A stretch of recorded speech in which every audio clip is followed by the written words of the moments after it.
Monsieur le Président, Monsieur le Premier ministre, Messieurs les ministres, Mesdames et Messieurs les ministres, mes chers collègues, l'Europe est à un tournant critique de son histoire. Le bouclier américain se dérobe, l'Ukraine risque d'être abandonnée, la Russie renforcée. Washington est devenu la cour de Néron, un empereur incendiaire, des courtisans soumis et un bouffon sous kétamine chargé de l'épuration de la fonction publique. C'est un drame pour le monde libre, mais c'est d'abord un drame pour les États-Unis. Le message de Trump est que rien ne sert d'être son allié puisqu'il ne vous défendra pas, qu'il vous imposera plus de droits de douane qu'à ses ennemis et vous menacera de s'emparer de vos territoires tout en soutenant les dictatures qui vous envahissent. Le roi du deal est en train de montrer ce qu'est l'art du deal à plat ventre. Il pense qu'il va intimider la Chine en se couchant devant Poutine, mais Xi Jinping, devant un tel naufrage, est sans doute en train d'accélérer les préparatifs de l'invasion de Taïwan. Jamais dans l'histoire, un président des États-Unis n'a capitulé devant l'ennemi. Jamais aucun n'a soutenu un agresseur contre un allié. Jamais aucun n'a piétiné la Constitution américaine, pris autant de décrets illégaux, révoqué les juges qui pourraient l'en empêcher, limogé d'un coup l'état-major militaire, affaibli tous les contre-pouvoirs et pris le contrôle des réseaux sociaux. Ce n'est pas une dérive illibérale, c'est un début de confiscation de la démocratie. Rappelons-nous qu'il n'a fallu qu'un mois, 3 semaines et 2 jours pour mettre à bas la République de Weimar et sa Constitution. J'ai confiance dans la solidité de la démocratie américaine et le pays proteste déjà. Mais en un mois, Trump a fait plus de mal à l'Amérique qu'en 4 ans de sa dernière présidence. Nous étions en guerre contre un dictateur, nous nous battons désormais contre un dictateur soutenu par un traître. Il y a 8 jours, au moment même où Trump passait la main dans le dos de Macron à la Maison-Blanche, les États-Unis votaient à l'ONU avec la Russie et la Corée du Nord contre les Européens réclamant le départ des troupes russes. 2 jours plus tard, dans le bureau ovale, le planqué du service militaire donnait des leçons de morale et de stratégie au héros de guerre Zelensky avant de le congédier comme un palefrenier en lui ordonnant de se soumettre ou de se démettre.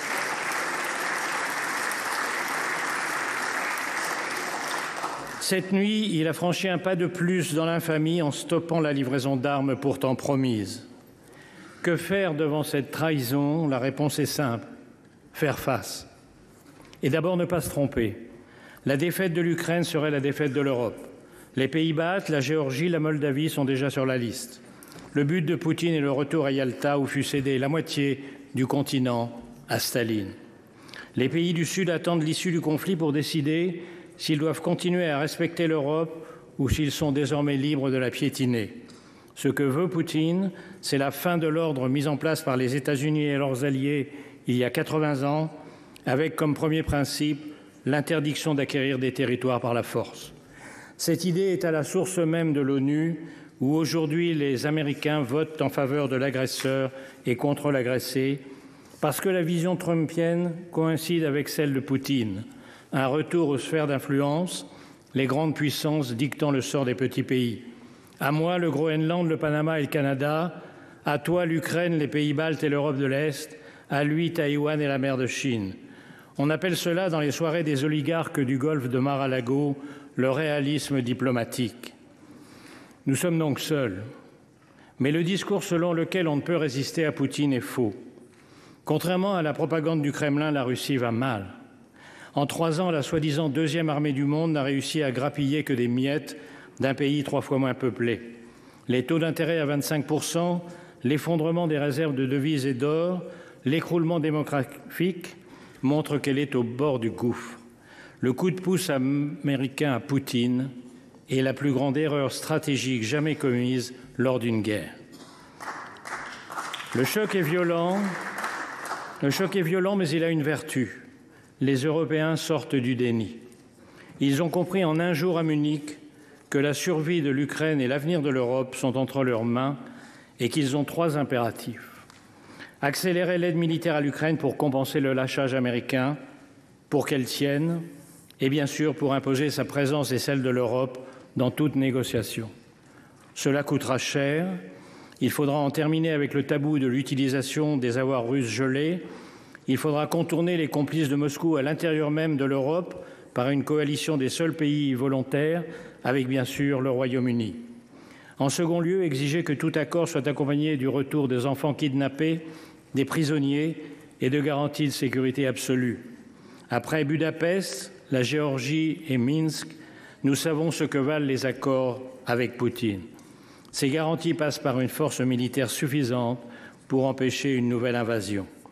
Enfin, et c'est le plus urgent, parce que c'est ce qui prendra le plus de temps, il faut rebâtir la défense européenne négligée au profit du parapluie américain depuis 1945 et sabordée depuis la chute du mur de Berlin.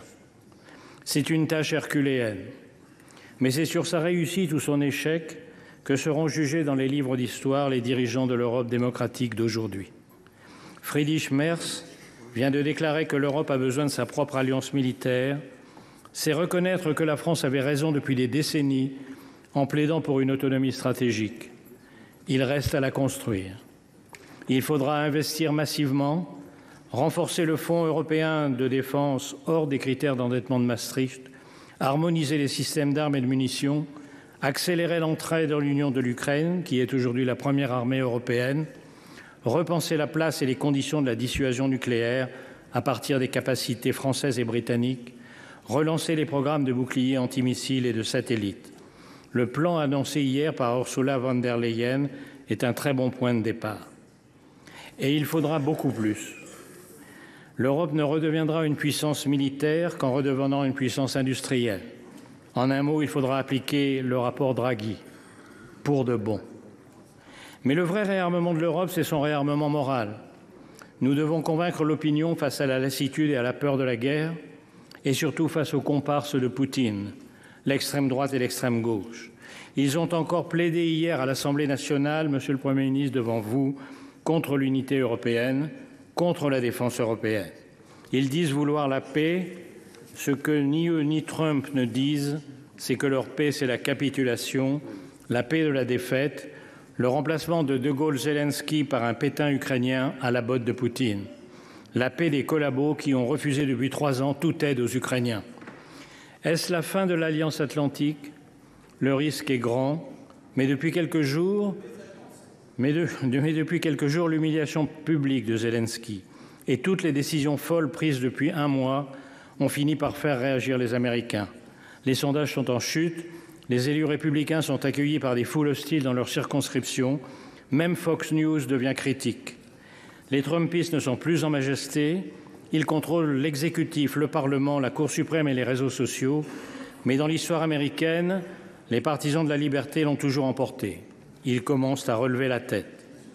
Le sort de l'Ukraine se joue dans les tranchées, mais il dépend aussi de ceux qui, aux États-Unis, veulent défendre la démocratie et ici de notre capacité à unir les Européens, à trouver les moyens de leur défense commune et à refaire de l'Europe la puissance qu'elle fut un jour dans l'histoire et qu'elle hésite à redevenir.